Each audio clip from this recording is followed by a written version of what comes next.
देश आजादी का 75वां अमृत महोत्सव मना रहा है और इस महोत्सव के तहत भारतीय रेल आजादी की रेलगाड़ी और स्टेशन कार्यक्रम का आयोजन कर रही है। देश के स्वतंत्रता संग्राम में भारतीय रेल की महत्वपूर्ण भूमिका रही है। पूर्व मध्य रेलवे भी इस पावन अवसर पर स्वतंत्रता आंदोलन और स्वतंत्रता सेनानियों से जुड़े कुछ ऐसे ही ऐतिहासिक स्टेशनों के जश्न में शामिल है।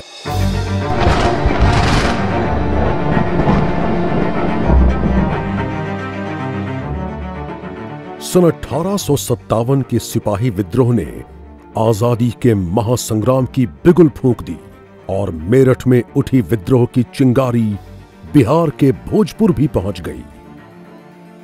27 अप्रैल 1857 को दानापुर के सिपाहियों और भोजपुर के अन्य साथियों के साथ आरा नगर पर बाबू वीर कुंवर सिंह ने कब्जा कर लिया। 80 वर्ष की आयु में भी जो अदम्य साहस और शौर्य का परिचय वीर कुंवर सिंह जी ने दिया, वो इतिहास के सुनहरे अक्षरों में दर्ज है।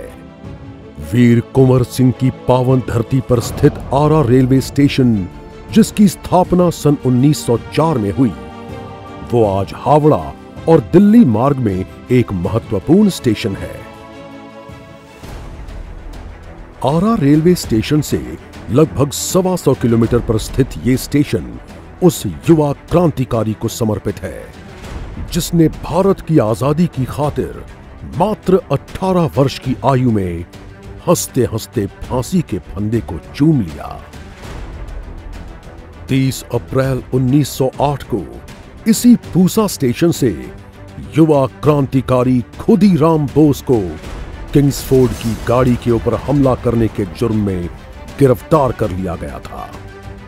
आजादी के लिए इन्होंने अपना सर्वस्व न्योछावर कर दिया और इनके सम्मान में इस स्टेशन को खुदीराम बोस पूसा स्टेशन के नाम से जाना जाता है। आजादी की ये रेलगाड़ी पूसा होते हुए सन 1917 में मोतिहारी स्टेशन पहुंची।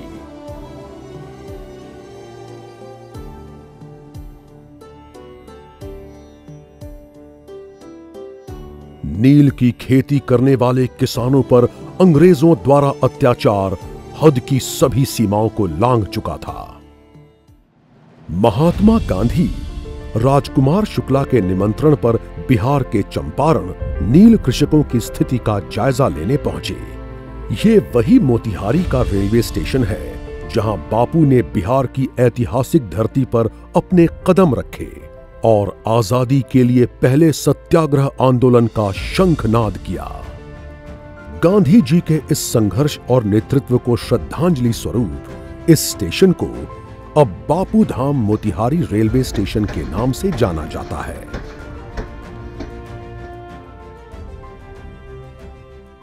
पर आजादी के लिए नेताजी सुभाष चंद्र बोस ने एक अलग ही रणनीति अपनाई। ब्रिटिश हुकूमत नेताजी के इरादे और जज्बे से खौफ खा चुकी थी। अब गुलामी की जंजीरों को तोड़ने के लिए एक दिल एक प्राण होकर कटिबद्ध हो जाइए।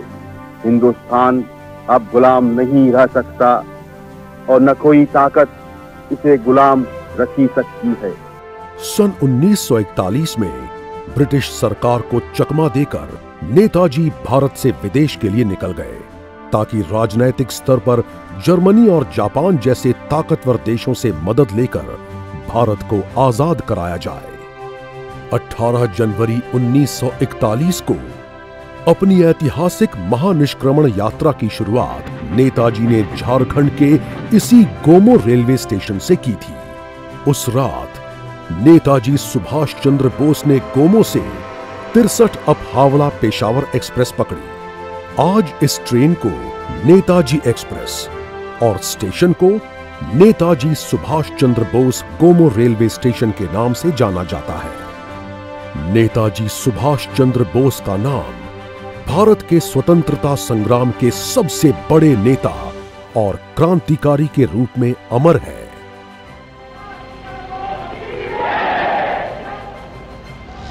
इसके एक साल बाद गांधी जी ने सन 1942 में भारत छोड़ो आंदोलन का आह्वान दिया, जिसने पूरे देश भर में आजादी की एक नई चेतना पैदा की और आजादी की मुहिम तेजी से देश भर में फैलने लगी और पूर्णतः 15 अगस्त 1947 को भारत आजाद हुआ।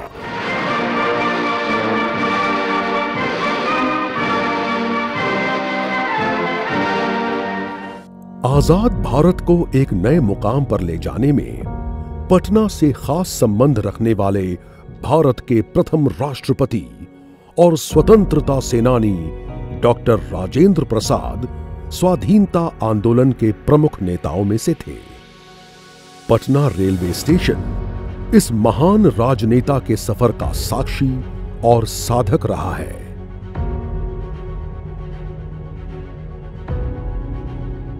जनसंघ के नेता पंडित दीनदयाल उपाध्याय समावेशित विचारधारा के समर्थक थे, जो एक सशक्त भारत चाहते थे। उन्होंने भारत की सनातन विचारधारा को युगानुकूल रूप में प्रस्तुत करते हुए देश को एकात्म मानववाद नामक विचारधारा दी। ये विचार व्यक्ति बनाम समाज नहीं, बल्कि व्यक्ति और समाज की एकात्मकता का विचार है।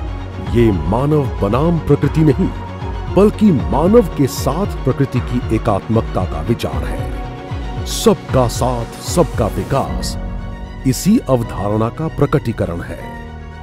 मुगल सराय उनकी कर्म भूमि रही है और श्रद्धांजलि स्वरूप हम अब इस रेलवे स्टेशन को पंडित दीनदयाल उपाध्याय रेलवे जंक्शन के नाम से जानते हैं।